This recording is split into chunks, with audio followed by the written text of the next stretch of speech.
एक बार पार्वती माता भगवान शिव शंकर के साथ पदयात्रा पर विश्व भ्रमण के लिए निकली।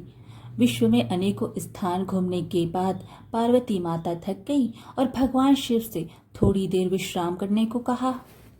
भगवान शिव ने विश्राम करने के लिए हामी भरी और दोनों एक पीपल के पेड़ के नीचे बैठ गए। थोड़ी देर बाद भगवान शिव अपनी करवट बदलकर लेट गए, लेकिन पार्वती माता की निगाहें उन चींटियों की कतार पर टिकी थी जो एक स्थान से दूसरे स्थान पर जा रही थी। और चींटियों के बीच रास्ते में पड़ा था एक रेंगने वाला कीड़ा जिसे चींटियां निरंतर काट रही थीं। कीड़ा अपनी रक्षा करने में असमर्थ था क्योंकि चींटियां अनेक थी। कीड़ा अत्यधिक पीड़ा में था, वह अपनी रक्षा करने के लिए छटपटा रहा था। पार्वती माता यह दृश्य देख दुखी होने लगी। माता कैसे न कैसे उस कीड़े की पीड़ा मिटाना चाहती थी, लेकिन खुद करने में असमर्थ थी। तो पार्वती माता ने कीड़े को इस समस्या से निजात दिलाने के लिए भगवान शिव से प्रार्थना की। भगवान शिव ने जब खड़े होकर उस कीड़े को देखा तो उन्होंने पार्वती माता को समझाया कि इस पर अपना ध्यान मत दो, यह किसी पीड़ा में नहीं अपितु अपने कर्मों का फल भोग रहा है। लेकिन पार्वती माता अपने कोमल हृदय से इस कठोर और पीड़ादायक दृश्य को देखकर काफी दुखी थी।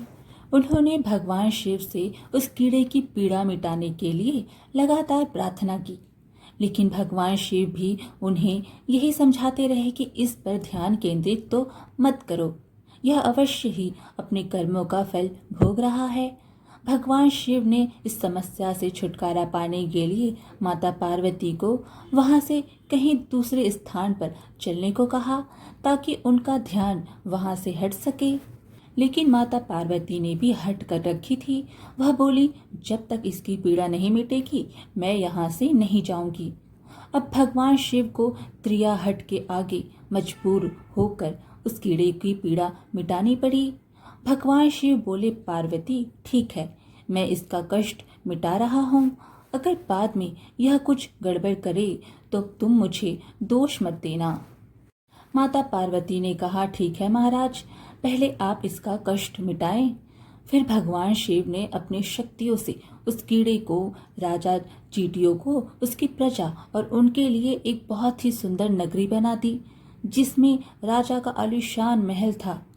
अब यहाँ से उस राजा की वास्तविकता शुरू होती है, जिस कारण उसे एक कीड़े के रूप में पीड़ा मिल रही थी।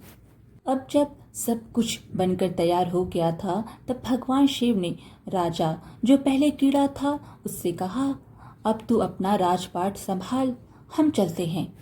लेकिन राजा अपने व्यवहार से बड़ा ही घमंडी और एक चरित्रहीन व्यक्ति निकला।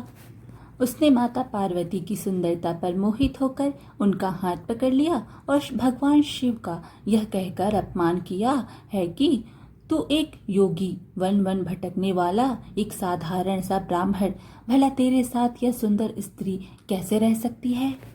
इसकी जगह तो मेरे महल में है, जिसे मैं अपनी रानी बनाऊंगा। इतनी सुंदर स्त्री एक राजा की रानी ही बन सकती है, ना कि एक साधारण से योगी की, जिसे ना अपने आज का पता है ना कल का। अब मेरी बात सुन और यहाँ से चुपचाप चला जा। यह तो मेरी रानी बनेगी। भगवान शिव ने राजा को बहुत समझाने की कोशिश की और बोले, यह मेरी पत्नी है, तू अपना राजपाट संभाल, तुझे हजारों रूपमती मिल जाएगी। भगवान शिव ने उसे खूब समझाने की कोशिश की, लेकिन राजा अपनी जिद पर अड़िग रहा।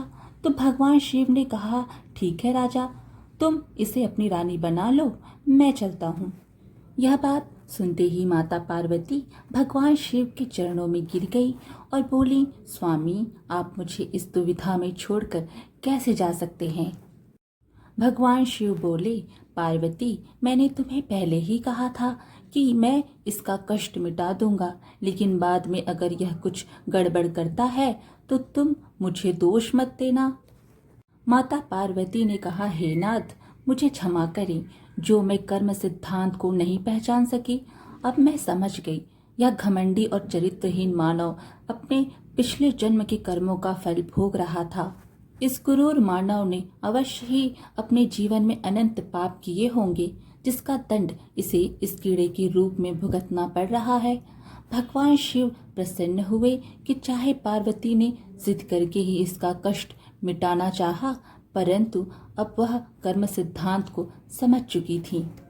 फिर भगवान शिव ने अपनी शक्तियों से परिस्थितियां पहले जैसी कर दी। राजा को वही कीड़ा और प्रजा को वही चींटियां बनाकर उसके कर्म सिद्धांत को उसके हाल पर छोड़ दिया। अब माता पार्वती भी राजी राजी भगवान शिव के साथ अपना भ्रमण पुनः प्रारंभ करने के लिए चल पड़ी। आज की कथा यहीं पर समाप्त हुई। फिर मिलेंगे एक और धार्मिक कथा के साथ। वीडियो पसंद आए तो लाइक शेयर जरूर करें और धार्मिक कथाएं सुनने के लिए हमारे चैनल को सब्सक्राइब कर लीजिए। धन्यवाद।